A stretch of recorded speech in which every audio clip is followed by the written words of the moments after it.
నైరుతి రుతుపవనాల ప్రభావంతో కేరళలో భారీగా వర్షాలు పడుతున్నాయి. వర్షాల ధాటికి తిరువనంతపురం నగరం నీట మునిగింది. అక్కడి లోతట్టు ప్రాంతాల నుంచి 800 కుటుంబాలను సురక్షిత ప్రాంతాలకు తరలించారు. రానున్న 2 రోజులు వానలు కురుస్తాయని వాతావరణ శాఖ ప్రభుత్వాన్ని అలర్ట్ చేసింది. ఈ మేరకు నగరంలో రెడ్ అలర్ట్ జారీ చేసింది. భారీ వర్షాలతో తిరువనంతపురంలో జనజీవనానికి అంతరాయం ఏర్పడింది.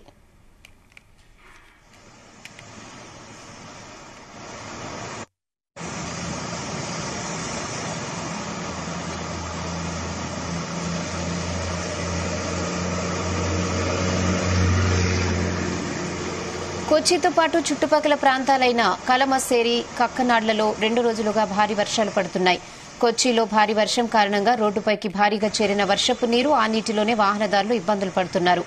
తిరువనంతపురంలోని లోతట్టు ప్రాంతాల్లో ప్రభుత్వం సహాయక చర్యలను ముమ్మరం చేసింది. రుతుపవనాలు సాధారణం కంటే 2 రోజులు ముందుగానే ఈశాన్య భారతంలోకి ప్రవేశించాయని భారత వాతావరణ శాఖ ఐఎండీ తెలిపింది. రుతుపవనాల ప్రభావంతో దేశవ్యాప్తంగా ఉష్ణోగ్రతలు తగ్గే అవకాశం ఉందని తెలిపింది. కాగా కేరళలో భారీ వర్షాలు పడుతున్నాయి.